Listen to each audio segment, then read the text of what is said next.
So hello guys, welcome in this session again. And in this session, we are going to discuss about if else, you can say conditional statements in Python.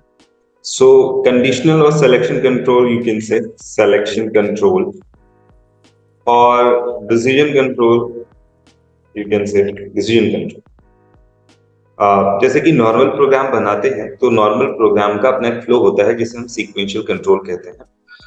But कई बार हम ऐसा चाहते हैं कि एक sequence में सारे instructions run ना हो, एक पर्टिकुलर गिवन कंडीशन है और उस कंडीशन के बेस पे हम चाहते हैं कि अगर ये कंडीशन ट्रू है तो ये इंस्ट्रक्शंस रन होने चाहिए, अदरवाइज नहीं होने चाहिए।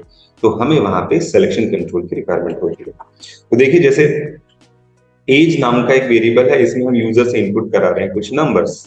हमने कहा एंटर अ नंबर, ठीक है, एंटर अ नंबर।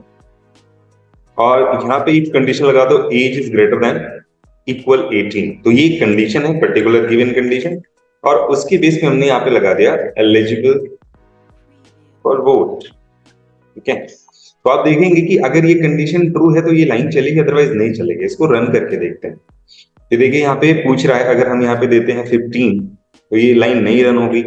अगेन इसको एक बार रन करते हैं, और अगर हम 18 से ग्रेटर वैल्यूज को देते हैं जस्ट लाइक 34 तो आपको एक मैसेज मिल जाएगा, ठीक है।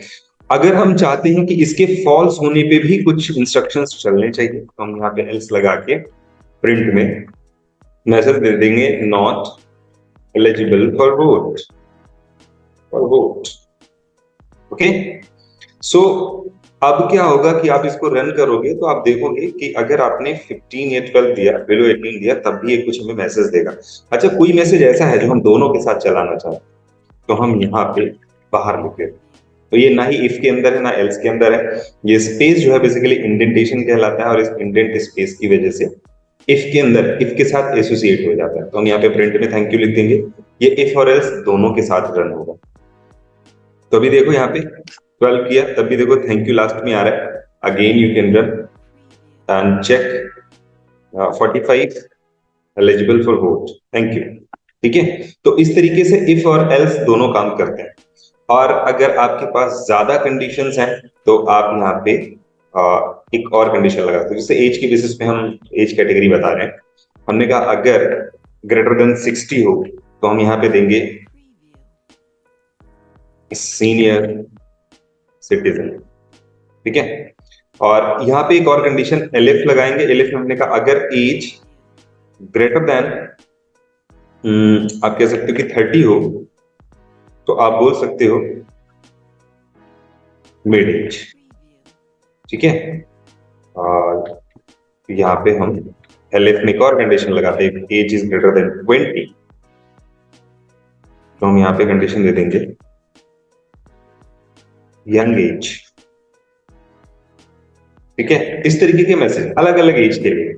एल्स हम एक और एलिफ लगाते हैं, elif age is greater than 10 और you can say yes 12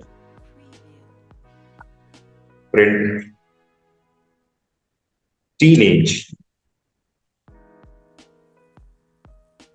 and last में else। तो अगर ये सारी कंडीशन फेल होती तो हम यहाँ पे क्या दे देंगे,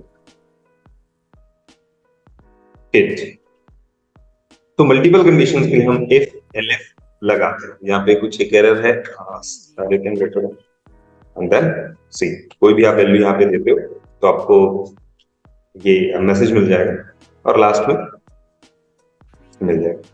so guys, thanks for this session. हम लोगों ने इफ एल्स के बारे में समझा और इससे रिलेटेड एक प्रोग्राम, एक complete program, you can say income tax calculation हम लोग नेक्स्ट लेक्चर में देखेंगे।